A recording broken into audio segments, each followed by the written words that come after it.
Queridos irmãos, que as nossas jornadas sejam sempre proveitosas, úteis, que cada vez mais cresçamos em espírito, que possamos fazer parte das fileiras amadas de Jesus, nos ensinamentos deixados por Ele. E hoje vamos estudar mais um capítulo, de número 12, do livro Palavras de Vida Eterna, pelo Espírito Emmanuel, psicografia do querido e amado Chico Xavier. A lição é Perante Jesus. E aí então vamos extrair do Evangelho de Mateus, capítulo 26, versículo 22, uma frase tão curta, mas tão profunda, tão importante para as nossas jornadas espirituais. A frase é a seguinte: porventura sou eu, Senhor? Sabemos que Jesus ensinava a todas as criaturas que o cercavam, ensinava, doutrinava, moralizava e apontava indiscutivelmente o seu julgamento bondoso, amoroso, para os erros, para os gravames cometidos. Então, esta é uma frase normalmente dos apóstolos, assim como também é uma frase nossa. Ou seja, diante dos comentários, nós normalmente queremos nos inocentar. Porventura sou eu, Senhor? Como se a culpa pertencesse ao outro, as faltas pertencessem aos outros. Porventura sou eu?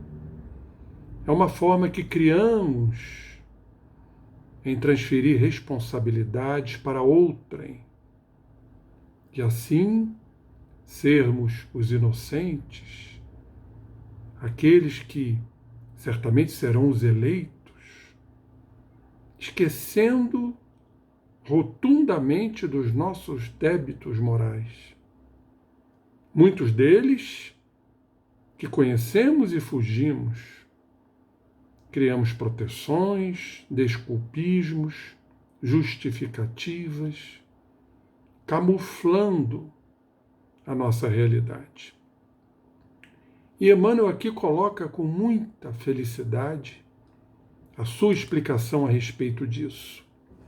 Nos disse Emmanuel: diante da palavra do Mestre, reportando seu espírito de leviandade e defecção que o cercava, os discípulos perguntaram afoitos: porventura sou eu, Senhor? E quase todos nós, diz Emmanuel, analisando o gesto de Judas, incriminamo-lo em pensamento. Por que teria tido a coragem de vender o divino amigo por 30 moedas? Vejam como isso é uma característica nossa. Analisando, julgando, criticando, pois é uma forma de transferirmos responsabilidades. Então, todos eles analisavam o gesto de Judas, mas uma análise sempre com tanto de acrimônia, de mordacidade, uns até de venalidade. Assim o fazemos constantemente. Entretanto, bastará um exame mais profundo em nós mesmos, a fim de que vejamos nossa própria negação à frente do Cristo. Isso é fundamental. Um exame mais profundo significa o autoexame, a autoanálise, o autoconhecimento, para que a gente possa ver como negamos Jesus. O que significa negar Jesus? É fugir às leis do Pai. É criarmos sempre desculpas e até aparências para nos mostrarmos de uma outra forma, que não está de acordo com a nossa realidade, não é consoante com a nossa realidade. Judas teria cedido à paixão política dominante, enganado pelas insinuações de grupos famintos de libertação do jugo romano. Teria imaginado que Jesus, no Sinédrio, avocaria a posição de emancipador da sua terra e da sua gente, exibindo incontestável triunfo humano. Então foi assim que Judas agiu. Equivocadamente, sim, mas não aquilo que nós imaginávamos na época, se lá estivéssemos, como nós imaginamos atualmente em relação a outros irmãos, sem compreender a realidade. O julgamento é sempre crítico, ferino, maldoso, maledicente. Desconhecemos, em verdade, as atitudes dos irmãos, que repentinamente, atitudes essas são bem intencionadas, mas por um caminho tortuoso. Então não nos cabe o julgamento. E apenas, diz Emmanuel, depois da desilusão dolorosa e terrível, teria assimilado toda a verdade. Mas e nós? Em quantas existências e situações tê-lo-emos vendido no altar do próprio coração, ao preço mesquinho de nosso desvaramento individual? E assim nós normalmente fazemos. Quantas vezes vendemos no altar do próprio coração a imagem do Cristo, as suas lições, por estarmos ainda fincados em nossas balizas morais definhadas, deformadas. Então estamos sempre vendendo Cristo como Judas o fez, quando fugimos das leis do Pai, que foram trazidas amorosamente por Jesus. E diz aqui Emmanuel, praticamente traçando o perfil de todos nós.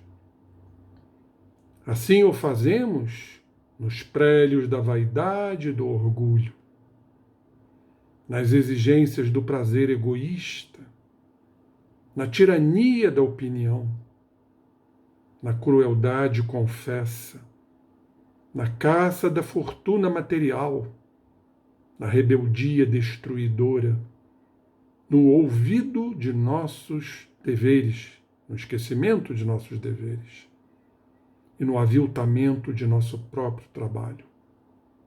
Como falhamos, meus queridos irmãos, quando estamos sitiados nesses prélios da vaidade que ainda nos domina, do orgulho, do egoísmo, da opinião, da tirania da opinião, do nosso padrão de poder, do nosso ego dominador, controlador, que avilta as outras criaturas, quando somos cruéis e muitas vezes, quando buscamos os bens materiais, quando somos teimosos, rebeldes, esquecendo nossos deveres e aviltando o nosso trabalho. Na edificação íntima do reino de Deus, meditemos nossos erros, companheiros, conscientes ou não, definindo nossas responsabilidades sem termos medos e débitos para com a vida, para com a natureza e para com os semelhantes, e em todos os assuntos que se refiram à deserção perante o Cristo, teremos bastante força para desculpar as faltas do próximo, perguntando com sinceridade no âmago do coração: porventura, existirá alguém mais ingrato para contigo do que eu, Senhor? Esta pergunta tem que calar fundo em nossos corações, na acústica de nossas mentes. Vamos repetir. Porventura, existirá alguém mais ingrato para contigo do que eu, Senhor? Paremos de julgar. Paremos de incriminar as criaturas, pelo simples prazer de vê-los abaixo de nós, e nós nos sentirmos superiores quando verdadeiramente não somos. É uma atitude muito corriqueira, muito comum e que exercemos. Então, existirá alguém mais ingrato do que nós? Que fugimos das leis do Pai, que foram exaradas, exortadas por Jesus, na sua constância dos seus ensinamentos, de suas prédicas, do seu evangelho de luz? Reflitamos sobre isso, companheiros. Que estejamos perante Jesus, não com a acidez da crítica, mas com alto amor, com reconhecimento de nossas faltas, para podermos realmente amarmos o Mestre e ao amantíssimo Pai que nos criou. Que Jesus nos abençoe em mais uma lição extremamente pertinente, extremamente atual, que vigora em nossas mentes. Graças a Deus, e que assim seja.